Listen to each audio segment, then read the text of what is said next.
Trenére, čeká vás Baník Ostrava, další tým ze špičky ligového pelotonu. Jak těžký to bude zápas?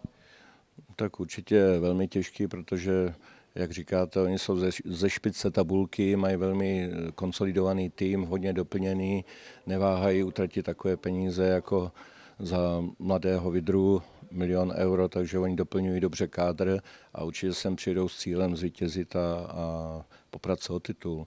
Ale na druhou stranu musím říct, že my se budeme snažit perfektně se na ně připravit, jako se nám to podařilo v minulých zápasech a budeme určitě chtít v domácím prostředí zvítězit. V lize jste 4 zápasy neprohráli. Cítíte zlepšení, lepší formu? Tak samozřejmě každý dobrý výsledek podporuje sebevědomí mužstva a cítím, že hráči si to uvědomují, že můžou hrát s každým a především, že udělali radost domácím fanouškům a to bychom rádi znova udělali a vyhráli, zvítězili a fanouškům dali další dárek. Čím si vysvětlujete, že jste se chytli právě na silných týmech, jako byla Slavie, Jablonec, Teplice?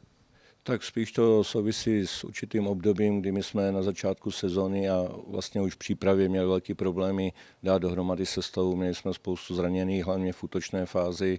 Odešel nám Honza Blažek, Honza Nezmar si zlomil ruku a výpadky měli Andrej Kerič, takže to určitě poznamenalo naši efektivitu, ale myslím si, že se to postupem času srovnalo. Začali si věřit v ostatní hráči, doplnili jsme kádr o hráče z B mužstva nebo o dorostence, dobře se chyt Zeman z Bčka na pravém beku a myslím si, že mužstvo se zvedlo jako celek.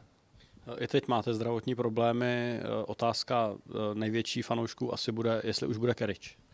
Tak Andrej Kerič už sama trénuje naplno a já doufám, že bude dobře připravený na Ostravu.